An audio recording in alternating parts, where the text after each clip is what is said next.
Hello, this is Sarah Brosh. Welcome back to my channel. So I wanted to make a few shorter videos tonight because it's a little bit late and I have to get up for work in the morning.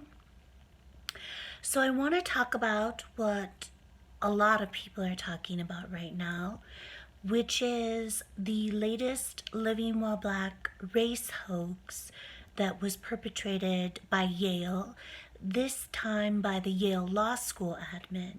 So probably most of the people who are watching this are well aware.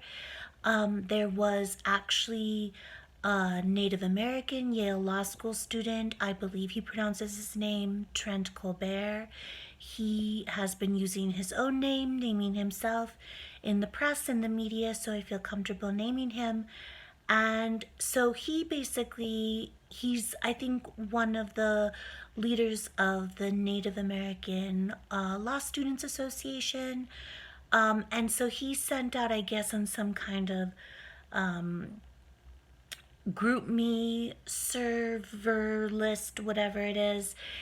He sent out a party invitation and he called his house where the party was taking place, and it was being held in partnership with the Federalist Society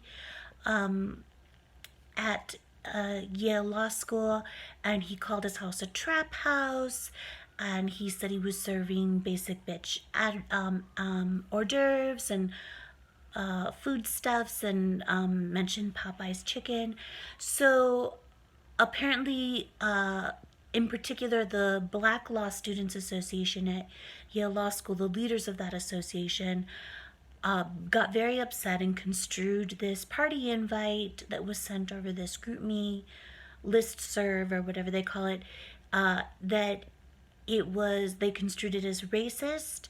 And so a number of students apparently went to the Diversity, Equity, and Inclusion Administration at Yale Law School and filed complaints of discrimination and harassment. And of course, as I've already talked about at length, Yale has a whole new vast Maoist bureaucracy, DEI bureaucracy called Belonging at Yale, to snitch on either other students, on faculty members, on staff for racial harassment, to accuse them of racial harassment. And they did this in lieu of actually establishing a Title VI office on campus, because they don't actually care about making Black and brown students feel welcome and safe at Yale. They just care about denying due process rights to the accused and being able to call them bad apples and throw them under the bus, just like they did to me, of course, during the Living or Napping While Black hate crime hoax at Yale.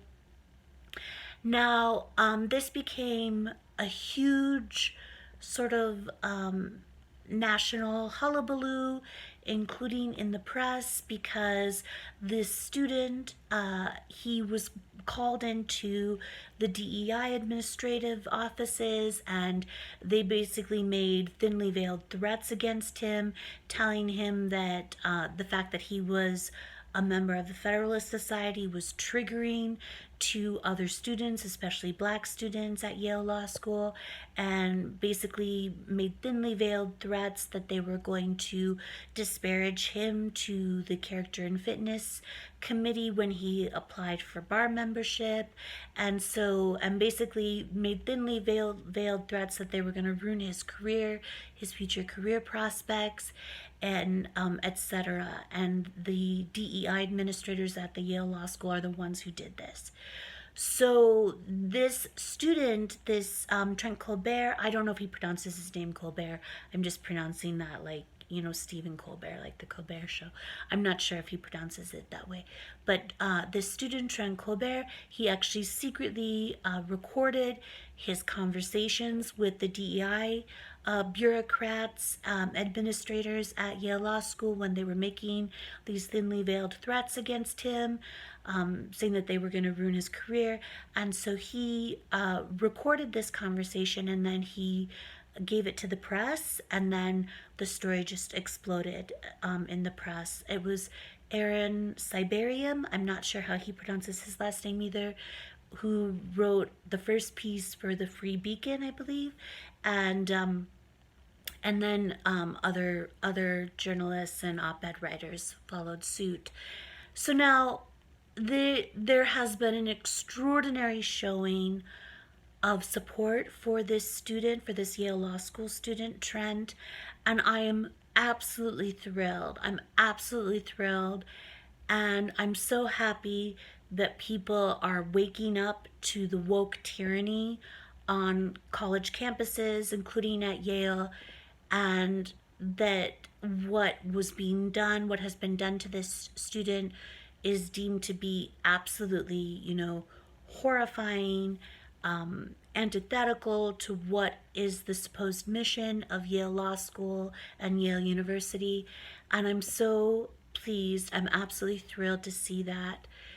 Of course, it hurts me deeply to see so many people who continue to this day to smear me as a psycho and a liar for having said for years now that the Yale administration did to me exactly what these persons are acknowledging has been done to this Native American Yale Law School student and Federalist Society member. It of course it cuts very deep, because I am still smeared to this day. The same persons who are recognizing that the Yale administrators threatened to ruin this student's life because of his political positions, because of his ideological stances. I said that is exactly what the Yale administrators did to me, including the Yale Law School administrators, including Dean Heather Gerken, including faculty in the Justice Collaboratory, including Monica Bell, including Veshla Weaver. I said this is exactly what was done to me as well. And for the past more than 3 years, almost 3.5 years, I have been smeared repeatedly, incessantly, as a psycho and a liar for basically making the same claims that this Native American Yale Law School student is making. And he's not even just making the claims, he has the recording. And I have been saying for almost 3.5 years that this is exactly what the Yale administration, including the Yale Law School administration, did to me. And I have been smeared as a psycho and a liar to this day. To this day, people try repeatedly to drive me to suicide via cancel culture and trial by Twitter, including people who count themselves amongst the anti-woke and the anti-cancel culture crowd.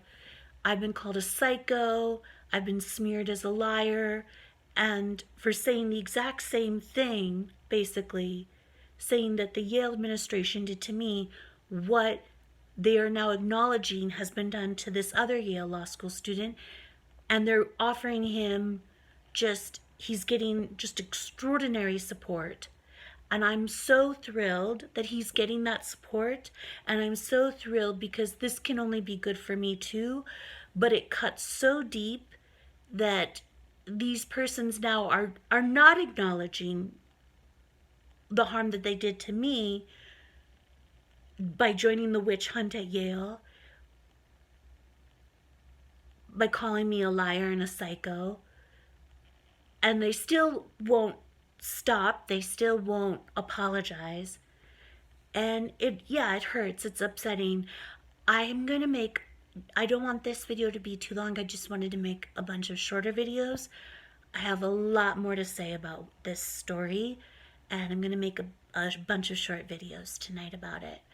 So the next one I think I'll make is probably about I don't know. Well, I'm going to definitely make one about the way Richard Painter responded to this story and then subsequently responded to me, pointing out the fact that he was recognizing that this happened at Yale, and he's been terrorizing me for over a month now because I suggested that this same thing happened at Stanford. And so I'll get into that probably in my next video, and then I'll probably do one about Monica Bell and with the Justice Collaboratory, and I'll probably do one about just about Dean Heather Gerken of the Yale Law School too, and what she did to me, in contrast to her response to this incident. So I'm gonna make a bunch of videos tonight, shorter videos. So I will wrap this one up. I will have all of my fundraising links below. My wonderful attorneys at Randazza just filed a bunch more appeal documents against Yale. So I'll have all my fundraising links below. I love you all so much, and have a great night, and I will talk to you soon.